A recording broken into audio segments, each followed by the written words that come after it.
ఇప్పుడు మనం 2024వ సంవత్సరం నూతన సంవత్సరం ద్వాదశ రాశుల్లో రెండవ రాశి వృషభ రాశి వారి జ్యోతిష్యం భూత భవిష్యత్తు వర్ధమానం ఎలా ఉందో చూద్దామండి.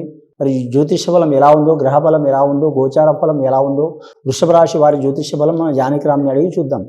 జానకిరామ్ చూడు 2024వ సంవత్సరం నూతన సంవత్సరం మరి జ్యోతిష బలం ఎట్లా ఉంది, భూత భవిష్యత్తు వర్ధమానం, చదువు, విద్య, ఉద్యోగం, వ్యాపారం, పర్సనల్ లైఫ్ చూడు.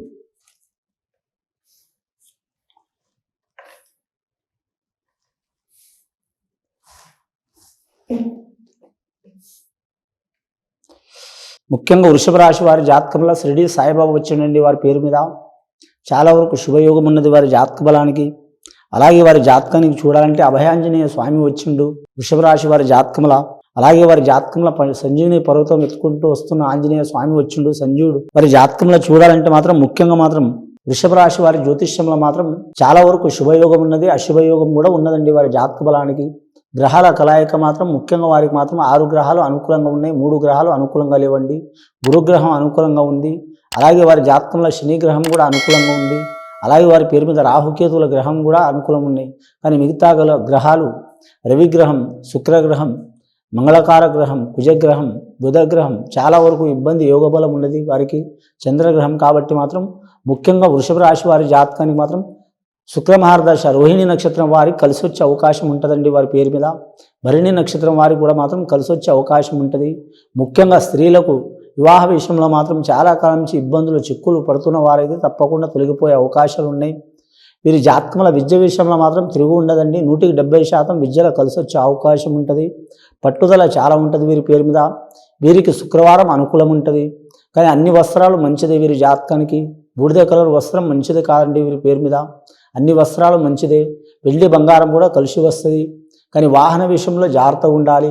ముఖ్యంగా ఆకస్మికంగా ప్రమాదాలు, చిక్కులు, చికాకులు వచ్చే అవకాశాలు ఉన్నాయి. ఆల్రెడీ వివాహమైన వారికి భార్య భర్తల వైవాహిక జీవితంలో చిక్కులు, చికాకులు ఉన్న వారికి కూడా అవి తొలగిపోయే అవకాశాలు ఉన్నాయి. పోలీస్ స్టేషన్ కిరికిరులు లేదా మాత్రం విడాకుల వరకు వెళ్ళిన వారు కూడా మాత్రం రాజీ చేసుకోవడం చాలా వరకు శుభయోగం అవుతుంది వారి పేరు మీద. గర్భిణీ స్త్రీలకు మాత్రం సంతాన విషయంలో కలిసి వచ్చే అవకాశం ఉంటుంది.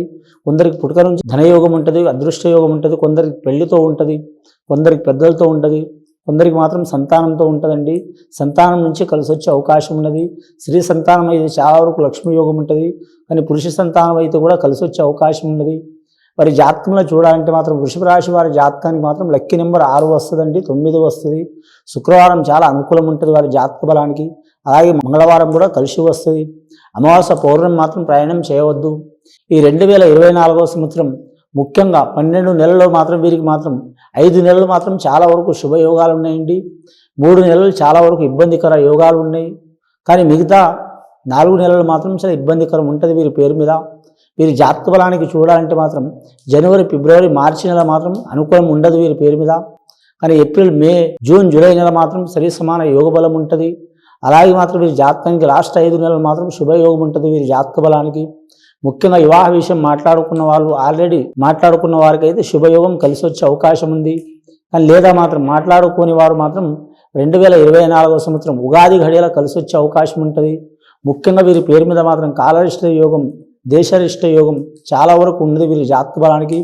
కానీ మాత్రం దేవదేవుళ్ళకి అధిపతి కరెక్ట్గా ఆంజనేయ స్వామి వచ్చిండు. కానీ మాత్రం ఆంజనేయ స్వామి ఆరాధన చేయటం వివాహమైన వారు కావచ్చు, స్త్రీలు కావచ్చు, పురుషులు కావచ్చు, మహిళ లేని టైంలో ఆంజనేయ స్వామి ఆరాధన చేయటం చాలా మంచిది. మంగళవారం రోజు కానీ శనివారం రోజు ఆ ఆంజనేయ స్వామి పుట్టిన దినం మాత్రం మంగళవారం అంటే మంగళవారం చాలా వరకు అనుకూలం ఉంటుంది. ఖచ్చితంగా ఆంజనేయ స్వామి ఆరాధన చేస్తే మాత్రం వారి మీద ఉన్న దుష్ట సంఘటనలు తొలగిపోయే అవకాశం ఉంటుంది. వివాహ విషయం కావచ్చు, సంతాన విషయం కావచ్చు, ఆరోగ్య విషయం కావచ్చు, మానసికంగా ఇబ్బందులు పడేవారు కావచ్చు, భూత ప్రేత ఒక దరిద్ర బాధలు కావచ్చు, గ్రహ పీడలు కావచ్చు తొలగిపోయే అవకాశాలు ఉన్నాయండి. 9 మంగళవారాలు ఆంజనేయ స్వామి ఆరాధన తప్పకుండా చేయాలి. ఆరాధన చేయలేని వారు మాత్రం హనుమాన్ చాలీస పఠించాలి, చాలా మంచిది వారి పేరు మీద. ఆంజనేయ స్వామి మంగళవారం రోజు మాత్రం ఆలయం దర్శనం చేసి మాత్రం వారు ఖచ్చితంగా మాత్రం సింధూరం మాత్రం ఆంజనేయ స్వామి విగ్రహానికి పోయాలంటే చాలా మంచిది. ఏ నూనెతో అయినా పర్వాలేదు, ఒక మంచి నూనె తప్ప అన్ని నూనె వాడవచ్చు. ఆ నూనెతో మాత్రం సింధూర ధారణ చేయాలి. అలాగే మాత్రం తమలపాకులు అద్దాలండి ఆ విగ్రహానికి. అలాగే ఆ స్వామికి మాత్రం మల్లెపూల మాల వేయటం కానీ తెల్ల జిల్లేడు పూల మాల వేయటం కానీ ప్రదక్షిణం చేయటం 9 సార్లు చాలా మంచిదండి. నవగ్రహ ఆరాధనతో పాటు చేయాలి. కానీ మాత్రం కాళ్ళకు మాత్రం మొక్కవద్దండి, సాష్టాంగ నమస్కారం చేయవద్దు ఎవరైనా సరే. కానీ మాత్రం శనిగ్రహం అనేది అందరిని దేవుళ్ళని, దేవతల్ని, రాక్షసుల్ని, మానవుల్ని కూడా ఇబ్బంది పెట్టును. కానీ ఒక్క వాయునందనుడు ఆంజనేయ స్వామికి మాత్రం పెట్టలేదు కాబట్టి శనీశ్వరుడు కాళ్ళ కిందనే ఉంటాడు కాబట్టి ముఖ్యంగా ఆంజనేయ స్వామికి మాత్రం కాళ్ళకు మాత్రం నమస్కారం చేయవద్దు. చాలా విపరీత పరిణామాలు ఎదుర్కోవాల్సి వస్తుంది. వీరి జాతకంలో వృషభ రాశి వారి జాతకంలో వ్యాపారస్తులు అయితే తిరుగు ఉండదండి వారి జాతక బలంలా. ముఖ్యంగా మాత్రం వీరి జాతకంలో చూడాలంటే వస్త్ర వ్యాపారం కలిసి వచ్చే అవకాశం ఉంది. అలాగే వీరి పేరు మీద చూడాలంటే మాత్రం విదేశానం, ఏరే దేశం, ఏరే రాష్ట్రం, ఏరే ప్రాంతం వెళ్ళాలనుకునే వారికి, విద్య కొరకు పోయేవారికి ఇబ్బందులు వస్తాయండి. ఉద్యోగం కొరకు పోయేవారికి కలిసి వచ్చే అవకాశం ఉంటుంది. కానీ స్థిరపడడానికి, వ్యాపారానికి వెళ్ళే వారికి కొద్దిగా టైం పడుతుంది వారి పేరు మీద. ముఖ్యంగా వీరి జాతకానికి రాజకీయ నాయకుల విషయంలో అయితే అరిష్టాలు చాలా ఉంటాయి. ఆ అరిష్టాలను ఎదుర్కొనే అవకాశం ఉంది వీరి పేరు మీద.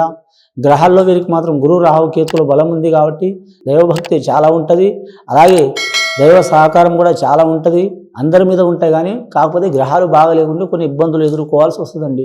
వీరు వీలైతే మాత్రం ఆపద మొక్కుల వాడు శ్రీ వెంకటేశ్వర స్వామిని దర్శనం చేయడం కూడా చాలా వరకు మంచిది వీరి జాతక బలానికి. ముఖ్యంగా వీరు అన్నదానం, గోదానం, భూదానం, సువర్ణదానం ఎవరి శక్తి కొలదు వారు మాత్రం దానం చేస్తే చాలా వరకు మంచిది. ఖచ్చితంగా అన్ని రాశులతో పాటు వీరు వృషభ రాశి వారు కూడా మాత్రం సద్బ్రాహ్మణులను సందర్శించి ఈ సంవత్సరం గత 2-3 సంవత్సరాల నుంచి దేశరిష్ట యోగం, కాలరిష్ట యోగం దక్షిణ రాష్ట్రాలని కాకుండా అన్ని రాష్ట్రాల మీద ఎఫెక్ట్ చూపిస్తుంది. ఆరోగ్యపరంగా, కుటుంబపరంగా, ధనపరంగా, ఆరోగ్యపరంగా ఇబ్బందులు వస్తున్నాయి. కాలగ్రహ దోషాలు ఉన్నాయి కాబట్టి ఖచ్చితంగా ఎవరికి వారి శక్తి తగ్గట్టు మాత్రం సద్బ్రాహ్మణుల కాడ శాంతి చేయించుకోవడం చాలా మంచిదండి. ఇది విని చూసి ఆచరించే వారికి, వృషభ రాశి వారికి చాలా వరకు శుభయోగాలు కలుగుతాయండి. శుభం భూయత్.